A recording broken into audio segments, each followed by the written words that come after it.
दसवीं तिथि को एक बेलपत्री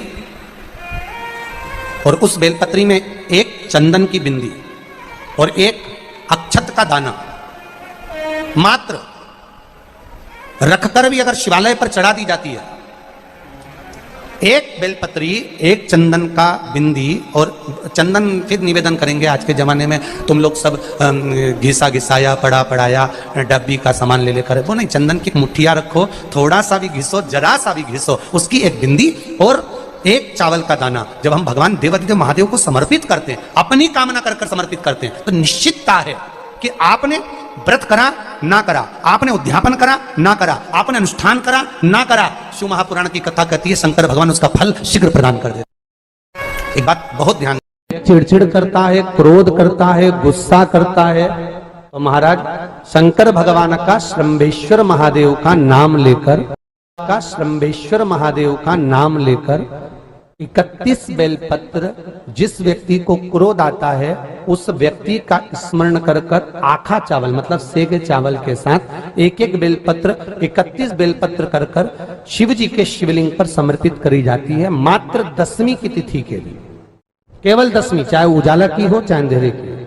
कौन से महादेव का नाम लेना है? श्रंभेश्वर महादेव, शिव जी का एक पंचदशमी पंच शनि पूजन की महत्वता, पंचदशमी पंच शनि पूजन की महत्वता होती है।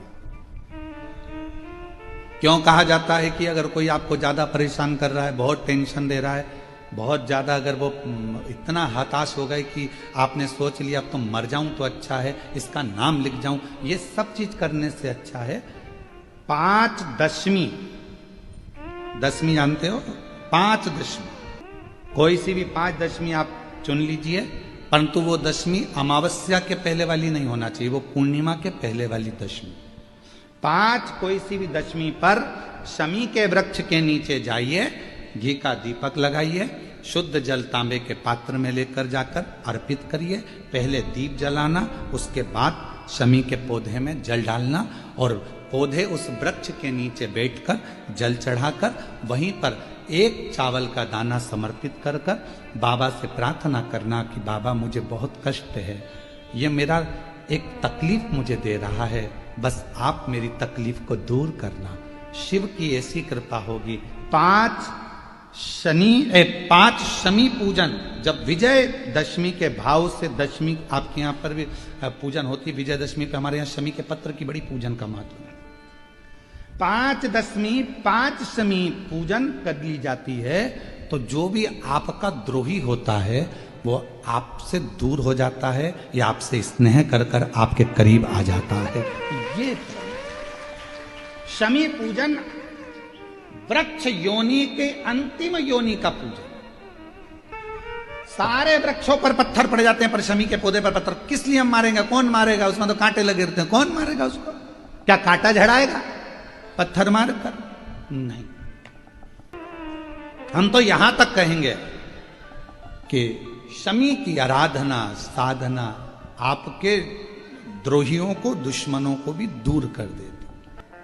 और मेरी जीजियों, मेरे जीजाओं, मेरी बेटियों, बेटाओं, मेरी माताओं, मेरे बुजुर्ग माता पिता स्मरण करें, जब जब यदि आपका हृदय दुखे, मन दुखे, तो एक शमी की पत्ती को शंकर के शिवलिंग पर जरूर चढ़ाएं, सारे दुख अपने आप समाप्त होना प्रारंभ।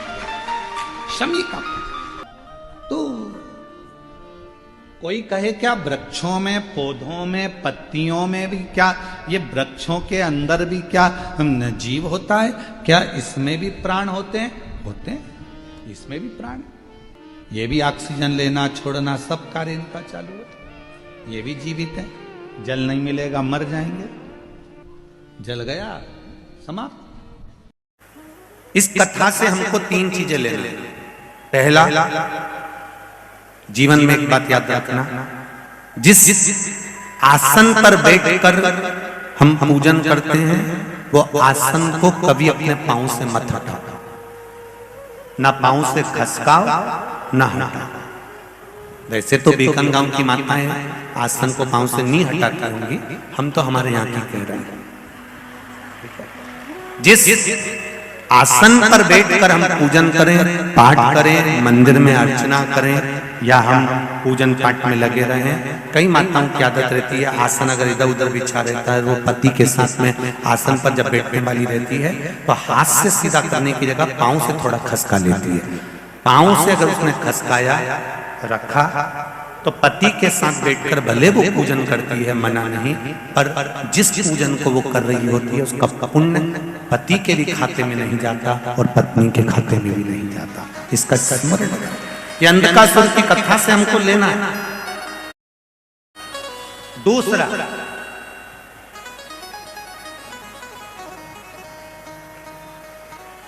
घर से एक लोटा जल अगर पानी का लेकर जा रहे हो शिव जी को चढ़ाने के लिए, तो मंदिर से आते समय वो कलश, वो लोटा खाली नहीं होना चाहिए। मंदिर का शिव जी का चढ़ा हुआ जल, थोड़ा सा जल उस लोटे के अंदर, उस कलश में अवश्य होना चाहिए। कारण क्या है? हमारे यहाँ पर हमारे बुजुर्ग माता पिता कहते हैं, बुजुर्ग लोग कहते हैं कि सुबह अगर कोई जा रहा है और खाली बर्तन का दर्शन कर लेता है तो बेचारे का दिन अच्छा नहीं जाता। इसलिए हमारे यहाँ से कोई यात्रा पे जाता है तो भरा हुआ कलश रखते हैं, कोई आता है तो भरा हुआ कलश रखते हैं। जब आप जल चढ़ाकर वापिस आते हो तो आपका अगर पात्र खाली होगा और कोई बेचारा शुभ कार्य के लिए जा रहा है और आपका लोटा खाली है तो उसमें श्रेष्ठता नहीं होगी। उसमें 2 बूंद एक हथेली में पानी आए, भले उतना भी जल अगर लोटे के अंदर, कलश के अंदर है, तो वो जल आप घर के दरवाजे पर छींटते हो, घर में छींटते हो, या घर के लोग उसका आचमन करते हैं तो उसका फल जरूर मिलता है। और जो आपका दर्शन कर कर जाता है उसका कार्य से फल जरूर। आप जब लोटा लेकर आ रही होगी मंदिर से और आपका किसी ने मुख देख लिया, कोई भाई लोटा लेकर आ रहा है, उस भाई का मुख किसी ने देख लिया, किसी बच्चे का मुख देख लिया और वो अपने काम के लिए गया और उसका काम हो जाएगा, तो वो बार बार सोचेगा कि वो बच्चे का मुंह देखा था, वो भाई का मुंह देखा था, वो दीदी का मुंह देखा था, तो मेरा काम हो। अर्थात खाली पात्र नहीं लाना। ये दूसरे नंबर। शिव जी के चढ़े हुए जल का आचमन, हमारे शरीर में अगर कोई गांठ उत्पन्न हो जाए, एक पत्र आएगा, तीसरे नंबर सफल होगा।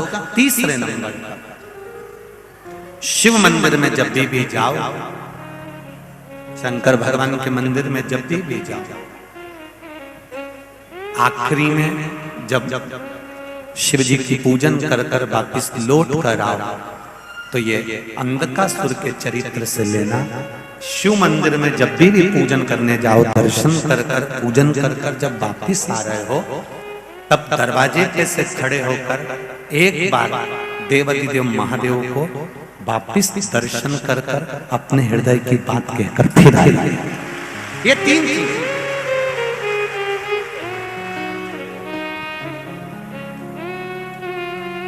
उसको निहार कर, उसका दर्शन कर कर, उसको प्रेम से बोल कर,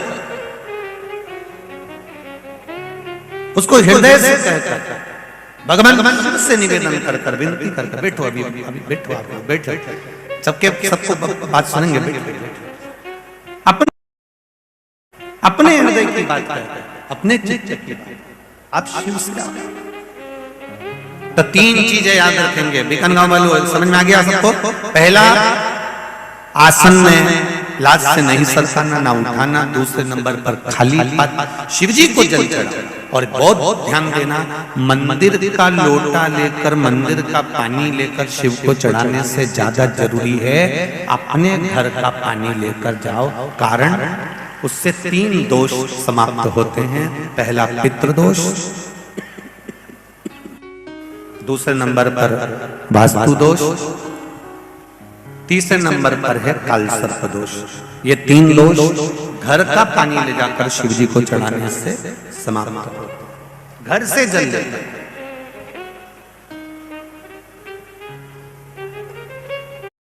तीसरे नंबर पर है भगवान शंकर के मंदिर से जब वापिस आओ, पूजन वगैरह कर दिया, अच्छे से भगवान शंकर का श्रृंगार कर दिया, भगवान शिव को स्नान आदि, पूजन आदि सब कराकर जब वापिस आ रहे हो तो एक बार उसको झांक कर, दर्शन कर कर, पलट कर, उसको देख कर, उससे निवेदन कर कर वापिस फिर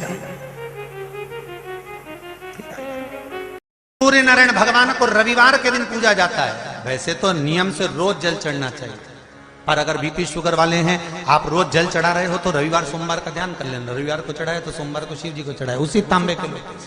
जिसको कैंसर जैसी बीमारी हो, लीवर किडनी की बीमारी हो, डायलिसिस चल रहा हो, या बीपी ज्यादा ऊंचा नीचा हो रहा हो, तो रविवार के दिन जब सूर्य नारायण भगवान को अर्घ दो, रविवार के दिन जब सूर्य नारायण भगवान को अर्घ दो, और रविवार के दिन जब सूर्य नारायण भगवान को अर्घ दोगे तो उसी तांबे के लोटे को धोना मत, रख देना, और उसी तांबे के लोटे को रविवार को सूर्य को अर्घ देकर वही तांबे के लोटे में फिर पानी भर लेना, और सोमवार के दिन उसी तांबे के लोटे से शंकर जी को जाकर जल चढ़ा देना, और उस पानी को लाकर थोड़ा सा आचमन कर लेना। बीपी और शुगर लेवल में आना प्रारंभ हो जाएगा। 2-4 हफ्ते कर देखो। सूर्य नारायण भगवान को रविवार के दिन पूजा जाता है। वैसे तो नियम से रोज जल चढ़ना चाहिए, पर अगर बीपी शुगर वाले हैं, आप रोज जल चढ़ा रहे हो तो रविवार सोमवार का ध्यान कर लेना। रविवार को चढ़ाए तो सोमवार को शिव जी को चढ़ाए, उसी तांबे के लोटे से, उसी पात्र से। अभी तो लोगों को यही नहीं मालूम था कि सूर्य नारायण भगवान को जल चढ़ाते हैं तो वो जल का जो पानी निकलता है, सूर्य की किरण पड़ती है तो शरीर के रोग ठीक कर देती है। अब लोगों को जरा पानी चढ़ाना चालू तो करने दो। हॉस्पिटल में कोई बीपी और शुगर वाला नहीं जाएगा, सब घर में ही ठीक हो जाएगा। ना लो, एक बाल्टी पानी भर कर रखो, एक तांबे का लोटा घर के पास में दरवाजे के पास रखो। घर के व्यक्ति से कह दो जब जाओ, जब जाकर जल चढ़ाकर शिव जी को जाना। सुबह उठो, सबसे पहले नहाओ, नहाने के बाद दूसरा काम बाद में, पहले एक लोटा पानी शंकर जी को चढ़ाओ। और होती है माँ जो अपने बच्चे को बदल सकती है। पहले नंबर का गुरु है माँ, पहले नंबर का गुरु माँ। बदल दिया भास्कर देव को, आदित्य देव को, उदित को बदल।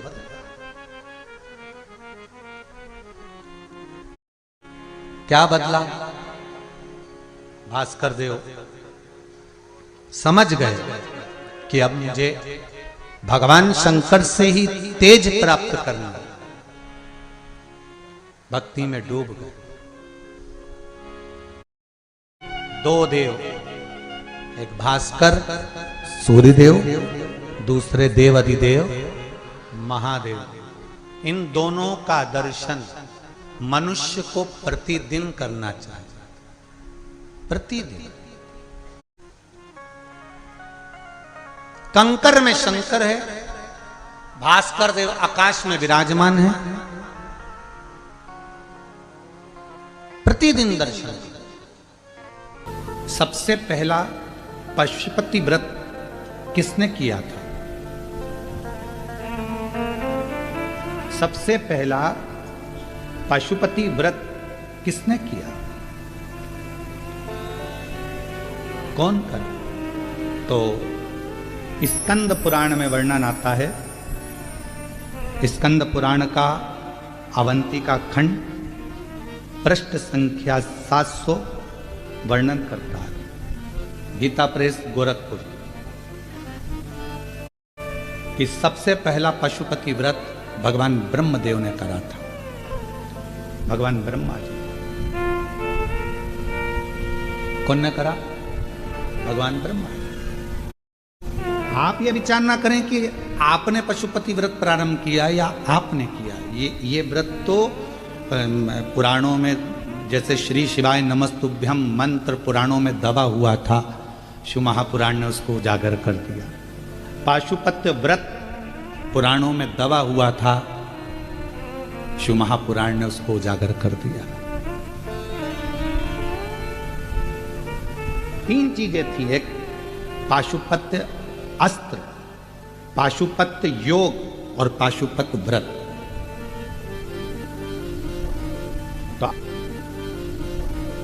तो अवंती का खंड स्कंद पुराण का वर्णन करता है, जब ब्रह्मदेव अपने ब्रह्मलोक में निवास कर रहे थे और ब्रह्मलोक में ब्रह्मा जी बैठे हुए हैं।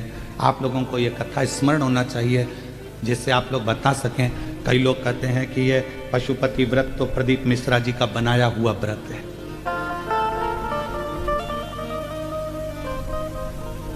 बहुत आक्षेप लगते हैं महाराज। समाप्ति खंड पृष्ठ संख्या 700, जिसमें आप पढ़ सकते हो कि पहला पशुपति व्रत स्वयं ब्रह्मा जी ने किया था और वो व्रत ब्रह्मा जी ने था।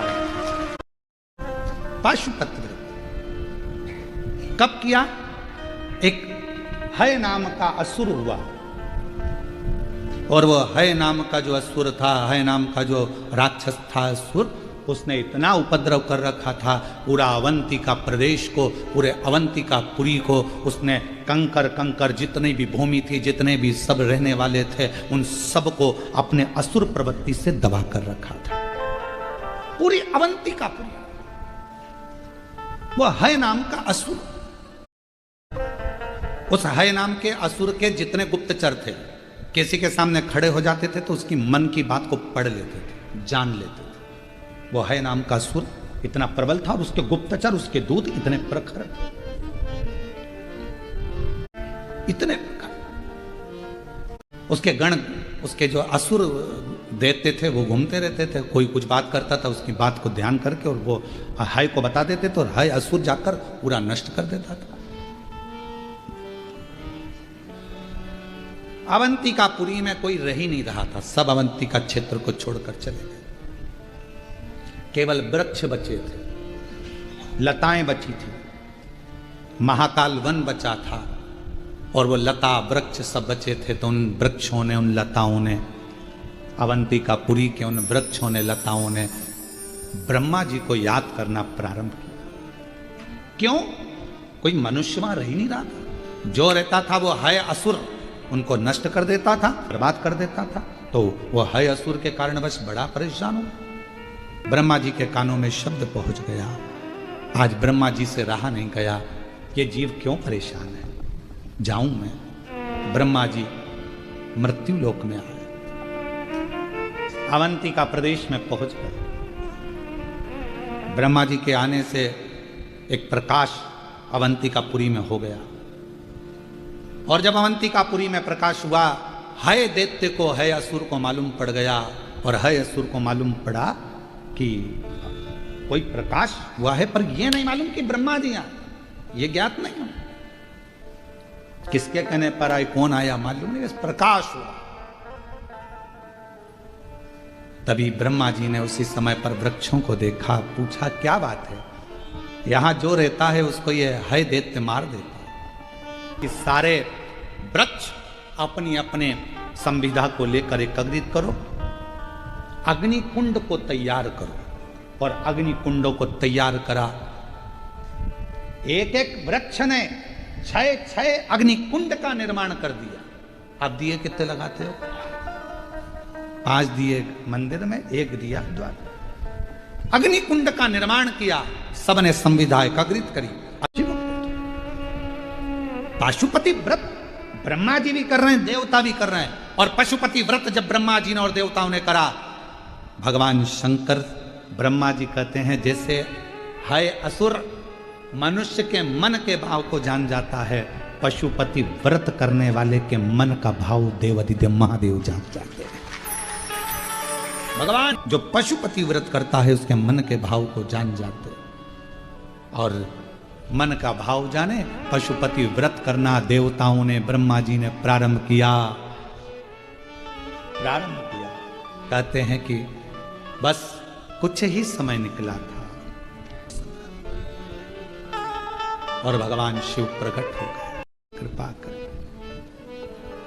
गले में जो मुंड की माला थी, उस मुंड की माला में से एक कपाल खींचा भगवान देवाधिदेव महादेव ने, और वो कपाल भगवान शंकर ने अवंतिकापुरी में देव जो डाला। कपाल, कपाल के गिरते से ही हय दैत्य के जितने असुर थे सबके कानों में वो गर्जना गई। जो गर्जना गई तो कानों को पकड़ पकड़ कर सारे असुर अपने अपने प्राणों को त्यागने लगे। हय दैत्य भागने लगा, हय असुर भागने लगा।